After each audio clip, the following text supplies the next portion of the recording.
Once Upon a Corgi podcast. This is episode 45.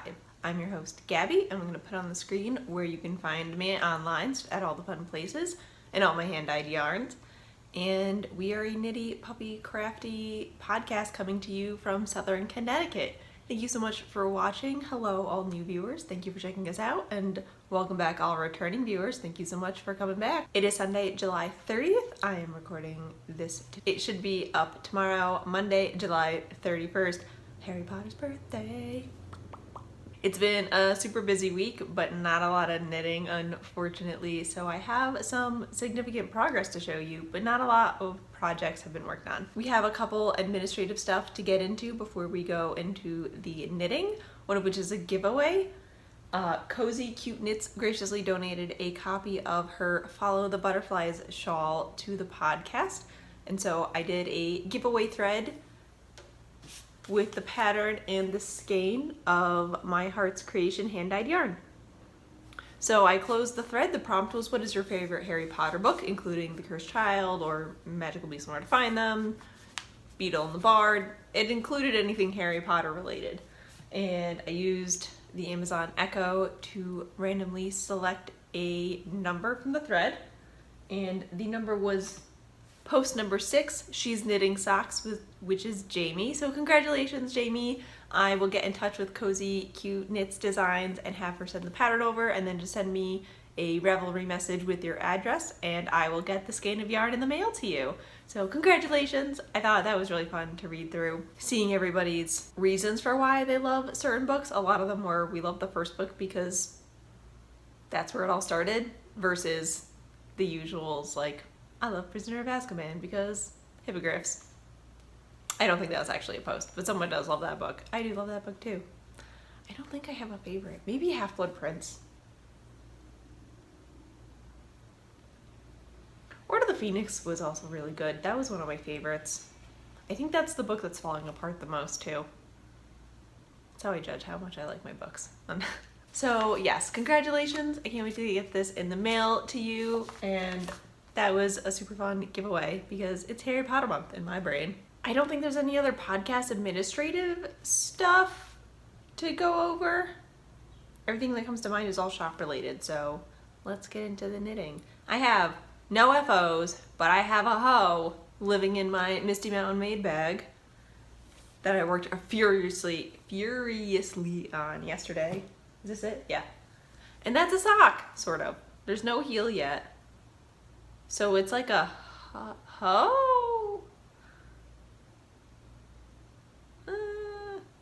I'm counting it as a hoe because I haven't finished anything in like 4 months.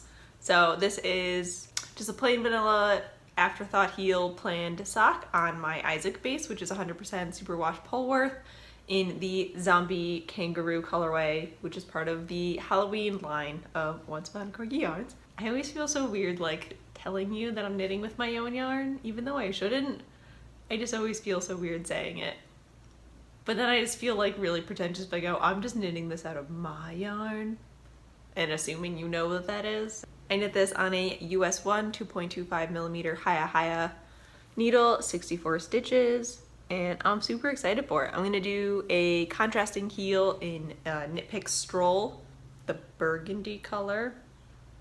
I don't remember if that's actually the name of it. The skein's in, I think the skein's still in my stash. Yeah, took it out of my bag. And yeah, I cast this off last night at a tiki party. So I have the other one cast on, and I'm about a third of the way done with the foot. So I think I have maybe 3.5 more inches to go until I do the toe, which was my usual star toe, which you can't really see because of the yarn, and I think I messed up in a couple places, but it still works. Yeah, it's fine. There's still less stitches. So yeah, this is my car waiting room, waiting in line knitting, since it is just now a vanilla tube. So this should be done soon. Get back on track for our Boxo socks. I haven't touched the Grand Central socks by the Knitting Expat in a little bit. After I finish these guys, I think I'll pick them up again. They're getting I've got the pattern down, so I kind of don't have to look at the actual, like the physical pattern to go. I almost have the pattern memorized, so that's been helpful, but I still need to check every so often. But these are Tangled, my Game of Thrones socks. So this is Stormborn this is Madeline Tosh yarn in the Stormborn colorway on their BFL sock base, which is 100% BFL. And I really like it. I really like this base. I am doing the Yorkville sock pattern from Knitting Expat's New York sock collection. And there it is. It's been a really nice potato chippy pattern knit to help me get through the episodes. I only knit these during Game of Thrones, so they will get mucho love tonight. And what else? I did a 2x2 twisted rib, 64 stitches on 2.25 millimeter Knit Pro Zings. And I've got my little progress keeper that Jeanette from A Bookish Stitcher gave me when I met her in Rhinebeck a couple years ago. And I am thoroughly enjoying these. I love this base. I don't know if I told you that, but I'm in love with this base. It is beautiful. I love it. I can't get over it. I'm gonna poke my eye out. Here is the cake. I mean, the colorway is also gorgeous, so that's probably helping a lot. I just can't stop looking at it. I love it. I just squish it. Sometimes I'll just squish it instead of knit it. These are my Game of Thrones socks, so they will only be knit during Game of Thrones, and then they will become my Outlander socks. They will only be knit during Outlander. Hopefully I will finish this pair before the end of the year. I'm counting them towards my box of socks, so maybe I should cast another pair just in case. Because then I can just save the other sock for the next season of Game of Thrones. Now I'll cast on a new sock for that season. I'm using my Kitchen Counter Craft DPN Cozy for these guys because I have the other needles in here to cast on the second sock to knit it concurrently. I just haven't actually cast it on yet.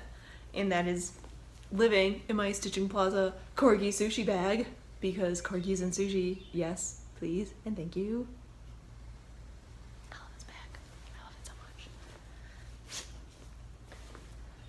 much. All right. Oh God, what did I just do? Oh, I just threw tea. Oops. The only other project I've put any work in, no, that's a lie. I put 3 stitches into my So Faded sweater, but then I told myself I had to be a good test knitter and work on my project, and that is the Oracle shawl. This is by Kristen from Bull and Vine Yarns and the Yarngasm podcast. I'm doing the test knit for her. I will not finish by August 1st, but I am so close. I'm so close. It is now so massive, it's its own yarn bag. You can't see it. But here's the ball that I'm working with, and it just sits in there. It is a pie shawl, so it is being worked in the round, and it now looks like a large market bag instead of a dead jellyfish. Still quite dead jellyfish shaped, but I'm very much in love with it. Last time I talked to you, I was in the lace. Now I have finished the last ring of brioche here, and I'm in the last lace section. So I have, what did I say? 6, 10. I have 12 rows left until the bind off. 12 rows. We're not gonna do the math. I'm not gonna tell you how many stitches are on these needles, so you can't do the math because that would just hurt my head. But I am still very much enjoying this. The lace repeat it's a very short lace repeat, so it's very easy to stop and start midway through a row. It's really easy to memorize, and it's really easy to read your knitting once you get a couple repeats in, so then you know if you're on row X or row Y. So there we go. I will hopefully have this done for you by next week. I told myself I can't cast on or work on anything else until I finish this. This is the project. My goal is to do 2 to 4 rows a day. I already did 1 1/4, so I got 3/4 of a row left for the day. We'll see what happens. Last time, I swear, while this is on the needles, the colorways that I'm using is Kevin the Skank, Warm and Cozy and Mermaids Don't Run Track. And I'm doing this on a US size 7 needle, and the pattern calls for a US 6, but I started knitting this when I learned I was moving, so I was very stressed out. I knit way tighter when I'm stressed, so because of that, I am playing a massive game of Yarn Chicken. I already played it with the Kevin the Skank brioche section, so I'm anticipating playing it with Mermaids Don't Run Track, but we'll see. So far, so good. I'm pretty close to Kristen's Gate. We're almost there. And that's it. I worked on this a lot on Wednesday, and it's just so squishy, and I can't wait for it to be, I can't wait to see how much it blooms once it's gonna be off the needles. I'm now on, I wanna say, a 40-inch cable. I was on the 32-inch cable because I liked how I didn't have to shift the stitches. There was just so many stitches as I was knitting it. They were just kind of zooming along, but I did the increase row and now it was just too many stitches. I went to the bigger cable. I added more stitch markers. We're in the home stretch, guys. I can probably do the I-cord bind off in a day. I think it took me 2 weeks to do an applied border bind off on the last pie shawl I knit, and that was in lace weight. So this is gonna fly. This is gonna be fine. I'm just very excited to see this off the needles. Next week, I promise. I can't even like show it to you. Ta-da! And this, I believe the release date for this pattern is still August 1st, so keep an eye out. Highly recommend it. And that's really all I've been knitting. That's it. Ta-da! 16 minutes and 54 seconds. Done. Those are my projects. And I've got my cold brew coffee today because it's 3 p.m. But yeah, I haven't really done anything else. I haven't touched my Vila wrap because I need those needles. I haven't touched my So Baited. I haven't touched Jake's sweater. I do want to work on that. I do want to get that going for him. I did a little bit of spinning, maybe half an ounce of the Fat Cat Bumps fibers for my gift knit for my former teacher from college, but not enough to take it off the wheel and show you. I will show you those guys again after I finish plying everything and wash it all and have it all set to go to knit. Did I sew anything? Oh, let me go over my sewing. I have some sewing, you guys. Technically I sewed this a long time ago, but I never showed you, and then I had to do a little bit of alterations.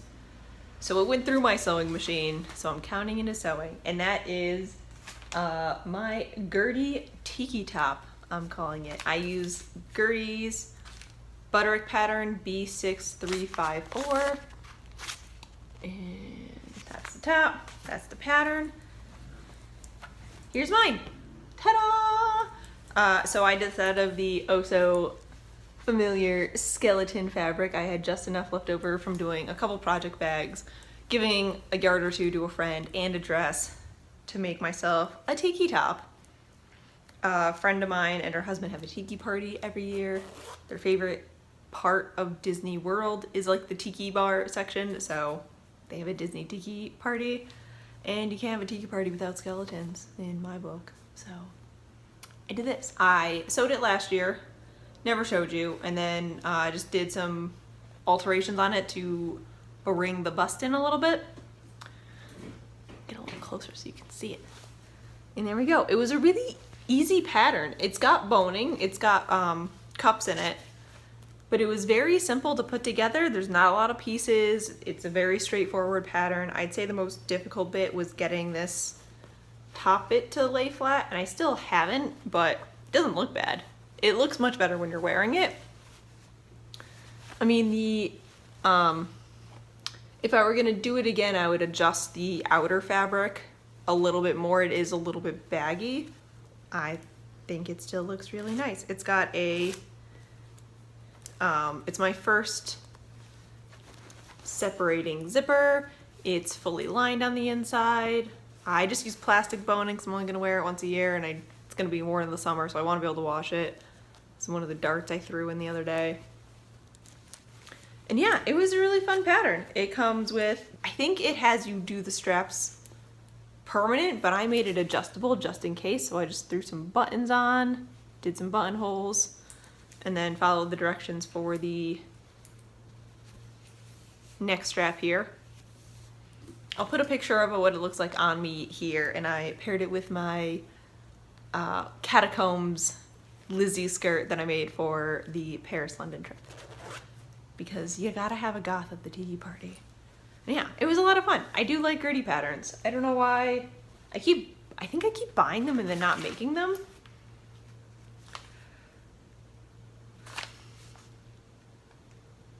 I'm not sure how I feel about the shorts, but I might give the shorts a try one day. I think it'd be too much for me if I did it in the same print that she did. Or maybe one day I'll make a tiki goth skirt to go with it for next year, so I can't wear the same tiki outfit twice. Okay, now let's spin all my crafting that I can show you. So we're gonna move on to a newish segment. I have an Ask Away thread in the Revelry group, so if you have any questions, puppy, business, yarn, general, within reason questions, feel free to ask. And today's question is from Natalie Sheldon. All right, her post question: you once mentioned in passing that rhubarb leaves can be used as a natural mordant when dyeing yarn. I think you said it for the SCA. I've Googled, but can't find any information on it. Do you have any resource you can share, or is it a simple process you can explain? Is it as simple as chopping up leaves and simmering the yarn in it? I would love to give it a go, but can't find anything except using rhubarb as dye itself. I'd love to know how much to use, how long to soak it for, and can the liquid be kept for another yarn skein later? So I did a little bit of research. The book that I was referring to, I don't know where I put it during the move. I got it during a natural dye class at the SCA last March, so who knows where it is. But I will put links in the show notes for these. Using rhubarb leaves as a mordant is as simple as a pound of leaves will get you, I think I wanted to say like 4 to 6 pounds of yarn. The process is really put leaves in hot water, boil for a couple hours, make sure it's in a very well ventilated area.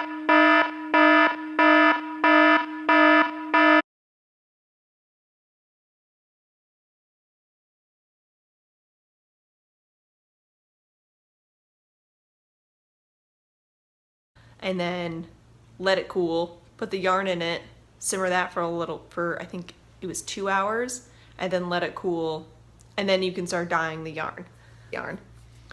But I will put links in the show notes for you, and just make sure that your children and pets don't try and eat the leaves because they are toxic. They do compost really well as long as you have a compost pile that no animals you care about can get into. So all of that is also in all the links I will provide in the show notes, but thank you so much for asking.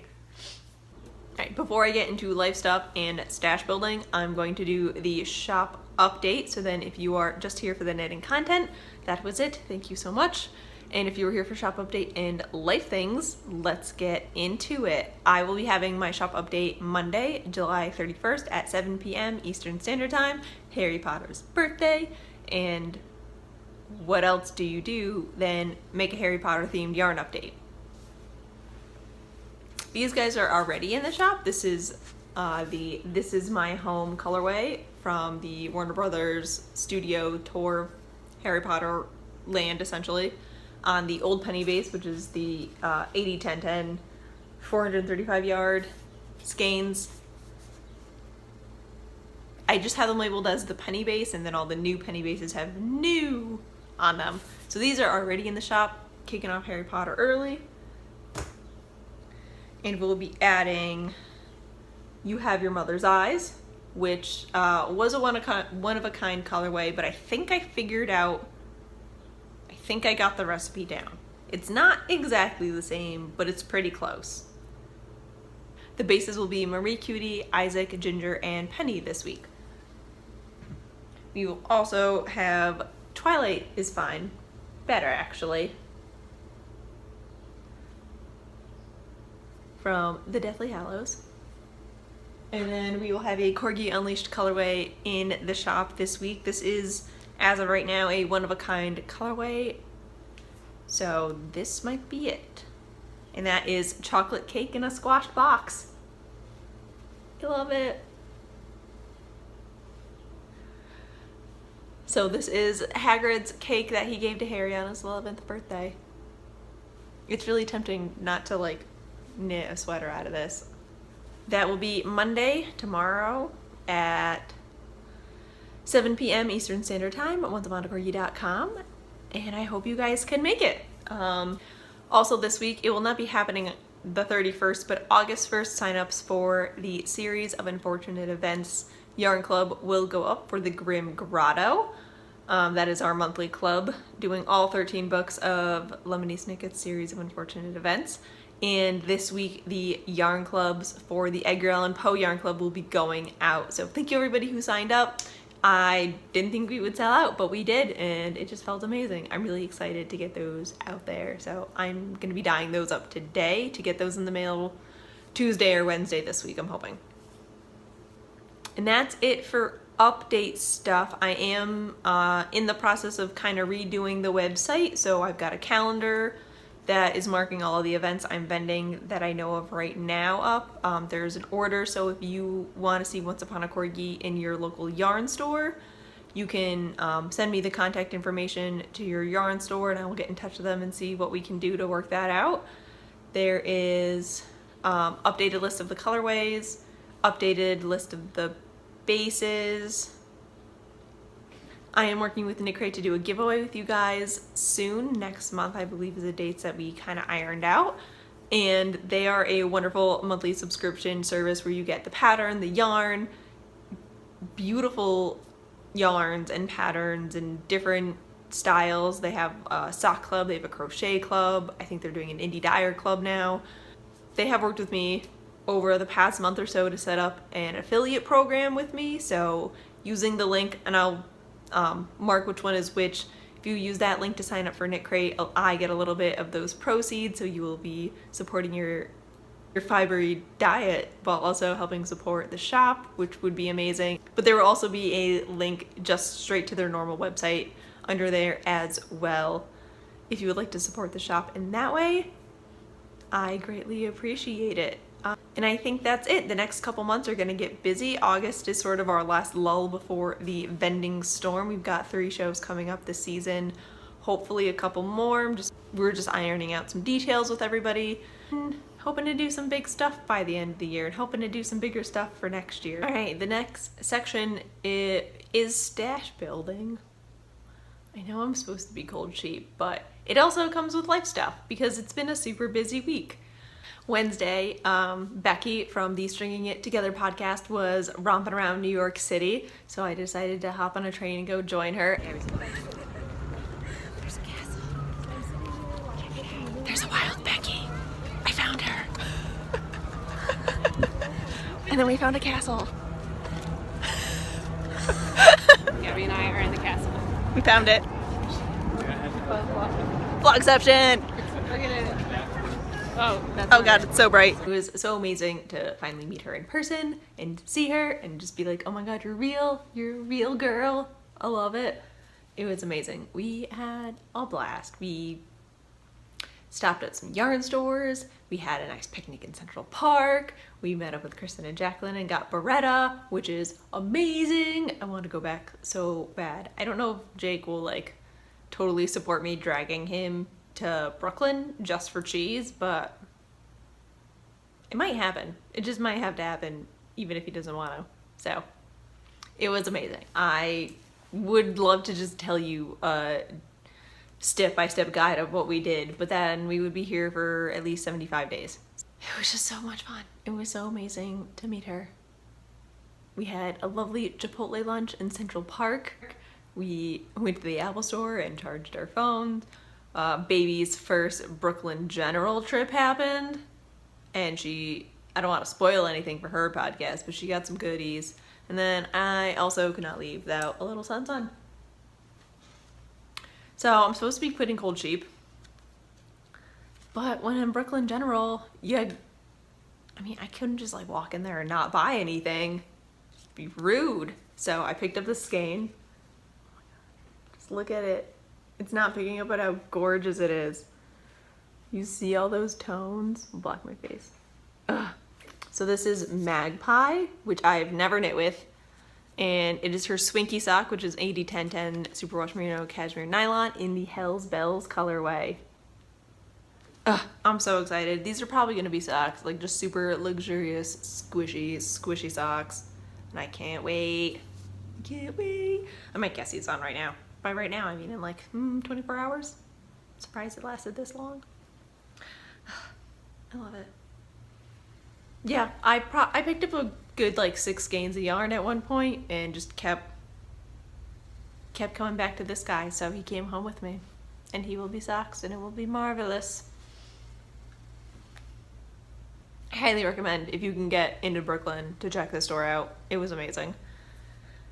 And then we went over to get some Beretta and met up with Kristen and Jacqueline and had a lovely evening of cheese and margaritas and knitting, and it was just wonderful. It was wonderful to see them again. I haven't seen those two in a couple months. It's been really sad. And it was so lovely to just hang out and see Becky and talk to her in real life and not through text, and just be in person with people.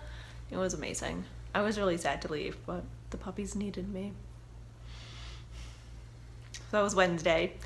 Thursday, it's been a very exciting week. I did a knitting cruise. One of my friends had found this because she follows Gail Zucker on Instagram and her blog and everything, and she's a wonderful, wonderful person.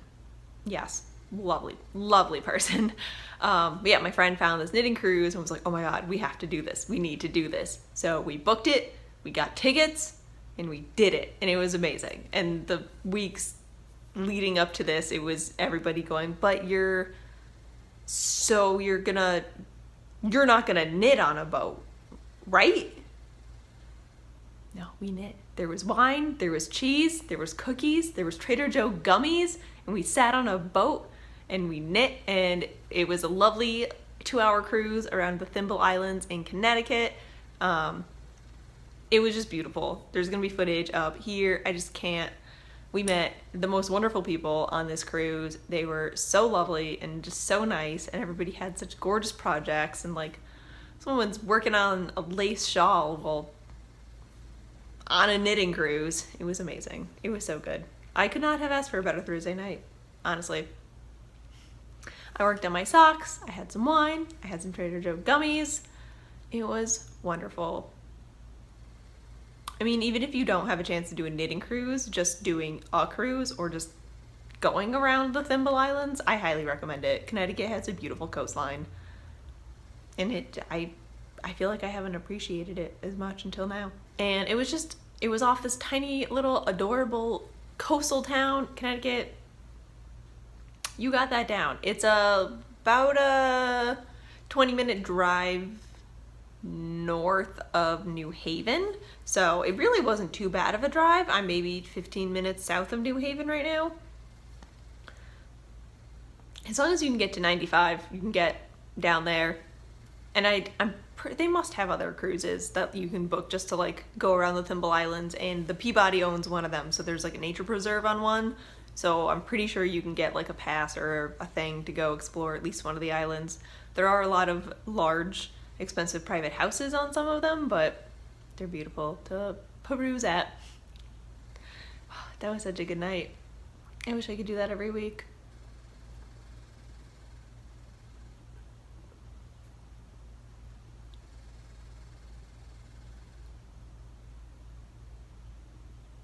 And then Friday, it's been a very weird work schedule week. There's been lots of like pockets of dying and administrative stuff at like the weirdest hours this week. While we were at dinner Wednesday night, Mama Gerg calls me like, oh, we should go to the beach on Friday. It's gonna be really nice. I'll be at your house on Friday. So Friday morning, Mama Gerg came down with Pen, and Penny got to see the new apartment because dogs care, and she had a lovely morning with Iron beating him up and chasing him around the apartment. And Mom and I went to explore Milford beaches, which was amazing. I think I found my beach. I think I found it. It was a lovely little beach about half a mile away from the apartment. It was nice. There was a food truck. It was just a very relaxing morning. Yeah, I don't really know what else to tell you. We went to the beach, we swam for like 3 hours, and then came home and chit-chatted game plans for Connecticut Yarn Crawls, going to Green Mountain Spinnery, and New England Fiber Festival. What else do you talk to your mom about? Saturday night, which was yesterday, was my friend Danielle's tiki party, so that's what I made the top for. It was super fun. She made some delicious drinks and delicious food, and I got some quality knitting time in. The pups were super excited because they were small children throwing tennis balls for hours on end, so they were good. I could just sit and knit and relax, and it was lovely. And that brings us to today, which is a work day. We're gonna do some work, we're gonna dye some yarn, get some stuff done, be productive. Jake has the next 2 days off, so we're trying to shift our weekends around, so because I work for myself, make my weekends be his weekends, because it just makes sense. Why sit and wait for him to come home when I could be working, so that when he is home, we can hang out? Game of Thrones is tonight, and I'm super excited. And that's life stuff. And we have come to the end of our show. Thank you so much for watching.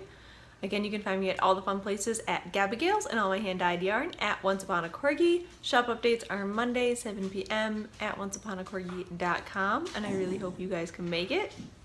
It's Iron waking up from his nap. I hope everybody has a good week, and I will see you next Sunday. Bye.